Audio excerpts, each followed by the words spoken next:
Suspense junction. Bangla এবং বিশ্ব সাহিত্যের বিভিন্ন গল্প, অলৌকিক এবং মৌলিক গল্পের সম্ভারে সাজানো আমাদের audio story channel suspense junction.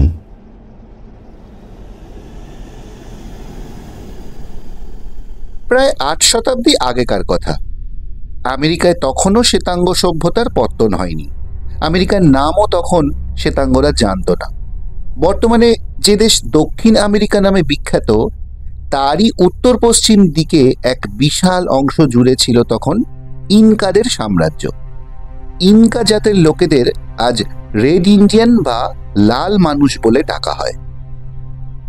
ইনকারা যে রীতিমতো সভ্য ছিল, তাদের স্থাপত্য প্রভৃতির ধ্বংসাবশেষ দেখলে সেটা বুঝতে বিলম্ব হয় না।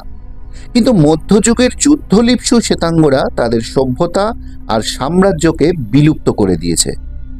পৃথিবীর সব রাজবংশেই কোহিনূরের মতো বিখ্যাত মণি বা হীরের আদর আছে। ইনকারাও একটি বিশেষ হীরের অধিকারী ছিল। সে একটি অতি মূল্যবান নীলকান্ত মণি। তার রং উজ্জ্বল নীল। প্রায় ৮০০ বছর আগে ওই দুর্লভ হীরাখানি চুরি যায়। কেমন করে তা কেউ জানে না। ইনকাদের প্রধান পুরোহিত চোরের উদ্দেশ্যে দিলেন অভিশাপ। একটা নয়, দুটো নয়, মোট ৯৯টা অভিশাপ। আর প্রত্যেক অভিশাপের মূল কথা হচ্ছে যে যার কাছে এই মণি থাকবে তার সর্বনাশ হবে। পুরোহিতের অভিশাপ ব্যর্থ হয়নি। গত কয়েক শতাব্দীর মধ্যে বহু ব্যক্তি এই অভিশপ্ত মণির মালিক হয়ে লাভ করেছে চরম দুর্গতি বা দুর্ভাগ্য, অর্থাৎ মৃত্যু। সেকালের করুণ ঘটনাগুলি লিপিবদ্ধ করবার জায়গা আমাদের নেই। আমরা একালের কয়েকটি ঘটনার উল্লেখ করব।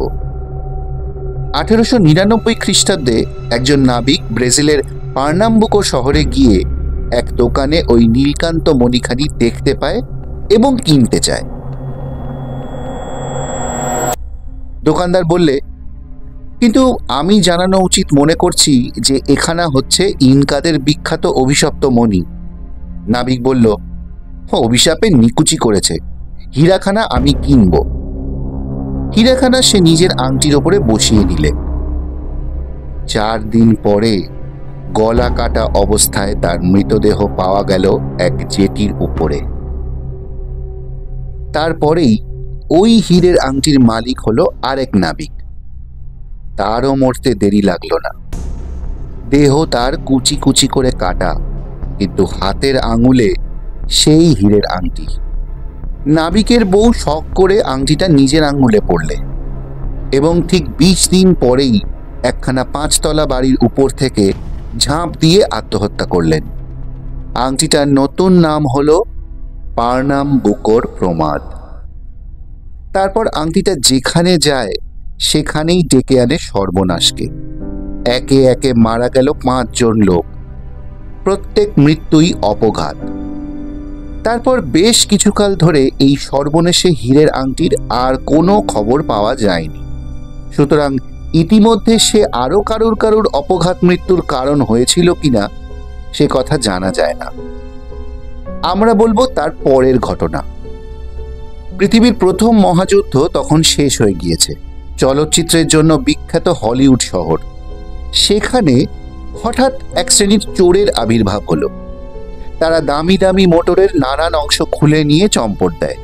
থানায় থানায় অভিযোগের পর অভিযোগ আসে। পুলিশ রীতিমতো সজাগ। ক্লার্ক হচ্ছে একজন পুলিশ কর্মচারী। এক রাত্রে রাস্তায় টহল দিতে দিতে দেখতে পেলেন 2খানা মোটর গাড়ি দাঁড়িয়ে আছে। তার মধ্যে পিছনের গাড়িখানায় চলন্ত ইঞ্জিনের শব্দ শোনা যাচ্ছে। আরও কয়েক পা এগিয়েই ক্লার্ক বুঝতে পারল 2 জন লোক সামনের গাড়িখানার অংশ খুলে নেওয়ার কাজে ব্যাপৃত হয়ে আছে। তৃতীয় এক ব্যক্তি যে একটু আড়ালে দাঁড়িয়ে পাহারা দিচ্ছে, ক্লার্ক তা দেখতে পেলে না। সে আরও এগিয়ে ভালো করে তদন্ত করতে এলো। অমনি উপরি রিভলভারের গুলি বৃষ্টি। ক্লার্ক এক লাফে একটা দেওয়ালের পিছনে গিয়ে দাঁড়িয়ে পৈতৃক প্রাণ রক্ষা করল। পিছনের গাড়িখানা তীর বেগে ছুটে বেরিয়ে গেল। ক্লার্ক ততক্ষণে নিজেকে সামলে নিয়ে রিভলভার বাগিয়ে ধরে ছুটন্ত গাড়িখানার দিকে প্রেরণ করলে একটা উত্তপ্ত বুলেট। গাড়িখানা থামলো না বটে, কিন্তু শোনা গেল একটা একটানা আর্তনাদ। বুলেটে বিদ্ধ হয়েছে অন্তত একটা চোরের দেহ। চারিদিকে খোঁজ খোঁজ রব উঠল। হাসপাতালে হাসপাতালে এবং ডাক্তারদের বাড়িতে বাড়িতে সন্ধান নেওয়া হলো যে কোনো আহত লোক চিকিৎসার জন্য গিয়েছে কিনা।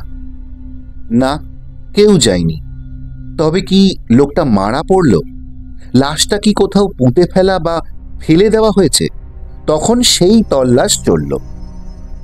দিন চারেক পরে একটা ড্রেনের ভিতর থেকে আবিষ্কৃত হলো একখানা মোটর গাড়ির তলায় পাতা কম্বল এবং একটা সছিদ্র টুপি। দুটো জিনিসেই লেগে আছে রক্তের দাগ। বোঝা গেল বুলেটের আঘাতেই টুপিটা ছেঁদা হয়ে গেছে। মাথায় যখন বুলেট লেগেছে লোকটা তখন আর বেঁচে নেই, কিন্তু তার মৃতদেহ কোথায়? দুর্ঘটনার পর কেটে গেল 8 দিন। ব্যাপারটা শেষ পর্যন্ত হয়ে দাঁড়ালো কেঁচো খুঁড়তে সাপ বেরুনোর মতো। মেট্রো গোল্ডউইন মেয়ারের স্টুডিওর কাছে যে ছোট নদী আছে তারই তীরে মাটি খুঁড়ছিল দুজন মজুর। খুঁড়তে খুঁড়তে আচমকা বেরিয়ে পড়ল একটা মৃতদেহ, প্রায় গলিত অবস্থা। পোশাক পরিচ্ছদ যেন রক্তে ছোপানো এবং লাশের মাথায় একটা বুলেটের ছিদ্র। খবর পেয়ে পুলিশ ছুটে এলো দলে দলে। পুলিশের এক বড় কর্তা দেখে শুনে বললে, নিশ্চয়ই ক্লার্কের গুলিতেই লোকটা মারা পড়েছে। কিন্তু তারপরেই আবিষ্কৃত হলো আর এক ব্যাপার, মৃতদেহের বুকের উপরে আর একটা বুলেটের ছেঁদা। ক্লার্ক বললে সে একবারের বেশি রিভলভার ছোড়েনি, একটি মাত্র বুলেট, কিন্তু মাথায় এবং বুকে দুটো ছেঁদা। তাও কখনো হয়? গোয়েন্দাদের চক্ষু স্থির। যুবকের মৃতদেহ, মাথায় মাঝারি, পেশিবদ্ধ জোয়ান দেহ, সাজ পোশাক দামি কিন্তু রুচিসম্মত। পোশাক তল্লাশ করে কিছুই পাওয়া গেল না, কেবল কামিজের হাতায় আছে দুটো বোতাম, তার উপরে খোদা 3টে অক্ষর NFD। পোশাকের উপরে দেখা গেল অকল্যান্ডের এক দর্জির নাম ও ঠিকানা। আবার 3 দিন কেটে যায়। অকল্যান্ড থেকে খবর এলো মেরি ডাবেলিকের স্বামী হঠাৎ নিরুদ্দেশ হয়েছে। তার নাম নিকোলাস F. ডাবেলিক। মেরি এসে নিকোলাসের দেহ শনাক্ত করল। তার মুখে জানা গেল নিকোলাস ভদ্র বংশের সন্তান এবং নিজেও অতি ভদ্র, অতি সজ্জন। সে নামকরা ব্যবসায়ী, সে অসৎসঙ্গ পরিহার করে চলে, সে অজাত শত্রু।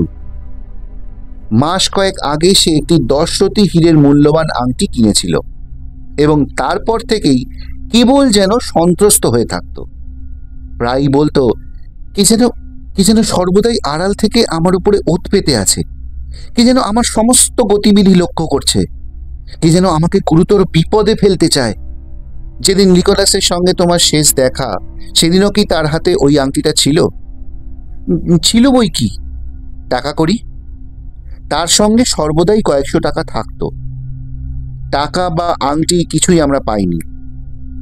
শুনেছি ওই হীরের আংটিটা নাকি বড়ই অলক্ষণে, কিন্তু শুনেও নিকোলাস আংটিটা হাত থেকে খুলে রাখতে রাজি হয়নি। তোমার স্বামীর বন্ধুদের কথা কিছু বলতে পারো? আমার স্বামীর বিশেষ বন্ধু বলতে একজনকেই বোঝায়। তার নাম জ্যাক অ্যালেন। খুব ভদ্রলোক, অকল্যান্ডেই থাকেন। এখনো তিনি আমাদের খোঁজ খবর নেন। অকল্যান্ড থেকে ঘটনাক্ষেত্র হচ্ছে 400 মাইল দূরে। তবু গোয়েন্দারা অ্যালেনের সঙ্গে গিয়ে দেখা করল, কিন্তু অ্যালেনের কাছ থেকে উল্লেখযোগ্য কিছুই জানা গেল না। গোয়েন্দারা ফাঁপড়ে পড়ে গেল। একটা আহত বা নিহত চোরের সন্ধান করতে গিয়ে পাওয়া গেল অকল্যান্ডের এক বিশিষ্ট ব্যবসায়ীর মৃতদেহ। তার উপরে কোথা থেকে উড়ে এসে জুড়ে বসলো একটা প্রাচীন আর অভিশপ্ত নীলকান্ত মণির রহস্য। কিছুই ধরবার ছোঁবার জো নেই। তারপরেই সব ঘটনার জট খুলে গেল অকস্মাৎ। অকল্যান্ডের এক জহুরির কাছে খবর পাওয়া গেল সেখানে জনৈক ব্যক্তি একখণ্ড মূল্যবান হীরের দর যাচাই করতে গিয়েছিল, কিন্তু যাচাই করতে দিন কয়েক দেরি লাগবে শুনে হিরে নিয়ে খুব তাড়াতাড়ি চলে যায় সেখান থেকে। তার চেহারা আর সাজ পোশাক কিরকম? জহুরির বর্ণনা শুনে গোয়েন্দাদের চোখের সামনে ভেসে উঠল হুবহু জ্যাক অ্যালেনের মূর্তি। অ্যালেনকে থানায় ডেকে আনা হলো। সে বললে, আমি নির্দোষ ভদ্রলোক, আমি চোরও নই, খুনিও নই। গোয়েন্দারা তখন পুলিশের দপ্তর খুঁজে দেখতে লাগলো তার মধ্যে নির্দোষ ভদ্রলোক অ্যালেনের পুনর্জীবনের কাহিনী পাওয়া যায় কিনা। পাওয়া গেল। তার আসল নাম হচ্ছে ফরেস্ট সিসিল মিঙ্গল। 1909 খ্রিস্টাব্দে সে আমেরিকার অন্য এক শহরে একটি মহিলাকে হত্যা করে তার গয়নার বাক্স চুরি করতে গিয়ে ধরা পড়ে এবং দীর্ঘকাল জেল খাটে। তখন ভেঙে গেল মিঙ্গল ওরফে অ্যালেনের সাধুতার ভরম। তারপর খুব সহজ হয়ে গেল গোয়েন্দাদের কাজ। অবশেষে মিঙ্গলকে স্বীকার করতে হলো যে অভিশপ্ত নীলকান্তমণির লোভেই সে নিকোলাসকে হত্যা করেছে। বিচারে তার যাবজ্জীবন কারাবাসের হুকুম হলো। কিন্তু যাকে নিয়ে এই কাহিনীর সূত্রপাত, সেই মোটর চোরটা ক্লার্কের গুলি খেয়ে জখম হলো কি মারা পড়ল, তার কোনোই পাত্তা পাওয়া গেল না। আর জানা গেল না সেই ভয়াবহ নীলকান্তমণির পরিণাম। মিঙ্গল ধরা পড়বার আগে সেখানে কোথায় লুকিয়ে ফেলেছে, না আবার কারুর হাতের আংটিতে সংলগ্ন হয়ে সে নতুন নতুন সর্বনাশের আয়োজন করছে। কিন্তু তার অভিশাপ থেকে মিঙ্গলও শেষ পর্যন্ত মুক্তি লাভ করতে পারেনি। কারাগারে একদিন আচম্বিতে ঘুম থেকে জেগে উঠে সে ভয়ার্ত কণ্ঠে চিৎকার করতে লাগলো, ওই আংটি, ওই আংটি, ওই আংটি। তারপর কারাগারেই হঠাৎ তার মৃত্যু হয়।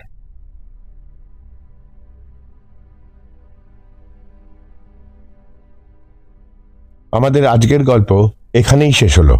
ফিরে আসবো খুব শিগগির নতুন স্বাদের গল্প নিয়ে। যদি আজকের এই গল্প আপনাদের ভালো লেগে থাকে তাহলে সাসপেন্স জাংশনকে অবশ্যই সাবস্ক্রাইব করে দেবেন আর পাশে থাকা বেল আইকনটি প্রেস করে দেবেন। লাইক, শেয়ার ও কমেন্ট করে আপনাদের মূল্যবান মতামত জানাতে ভুলবেন না কিন্তু। নমস্কার।